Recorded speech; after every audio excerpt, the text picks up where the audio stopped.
Have you been cheated on or cheated yourself? Cheating in a relationship is often badly managed by couples, and they can either unnecessarily break up, forgive too quickly, or just ignore it and try and move forward. But none of these strategies are ideal. I'm here to explain how to properly repair from cheating in a relationship. The first thing that needs to happen is that there needs to be full disclosure on what's occurred. You can't repair when you don't know what's happened, when things are still being hidden. If there is disagreement on what's occurred, for example, one person believes that cheating has happened but the other denies it, that is a whole separate process to deal with that, and I'll make a separate video on that in the future. Once the disclosure has occurred, the first stage of the repair process is for the person who has been cheated on to share with their partner how they were impacted. This needs to be done using primary emotions, and I'll do a video on those soon, but basically what they are the emotions underneath the anger. This is where a well-trained therapist can be necessary to help the person access and then express those feelings to their partner.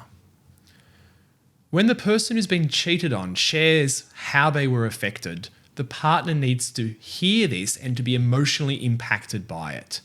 They then need to share how it made them feel to hear it.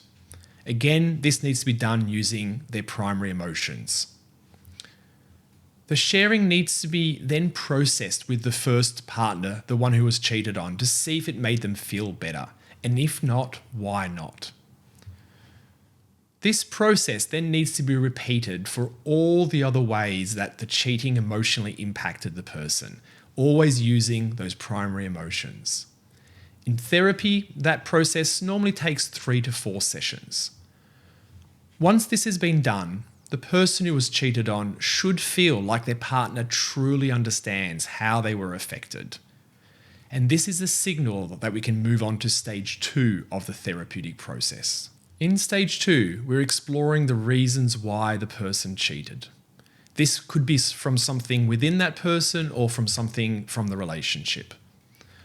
Probably the most common reason we come across in my clinic is that the couple don't have a good mechanism for resolving differences, and so they were not able to address some sort of dissatisfaction that the partner who cheated was experiencing. Dr. Sue Johnson, who created the therapy we use, emotionally focused therapy, has a phrase which is that cheating is an unfortunate solution to a problem. In the third and final stage, we address whatever cause we found in that second stage.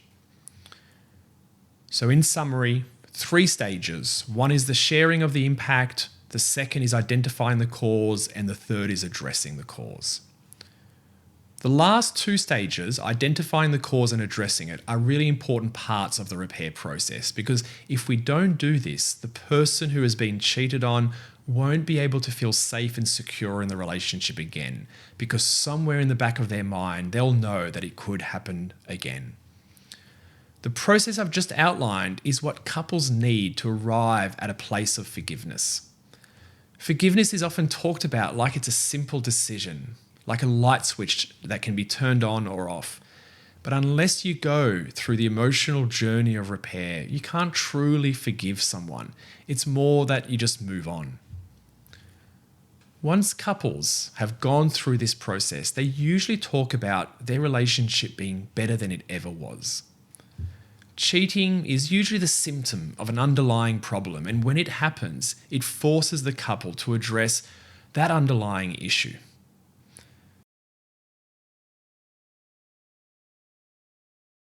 There are times when the repair process won't work, such as when there's been detachment or if the relationship wasn't founded on the basis of chemistry. But when the 2 partners are genuinely committed to the repair process and it's not been detached and it was based on chemistry, it's been my experience that it's highly effective.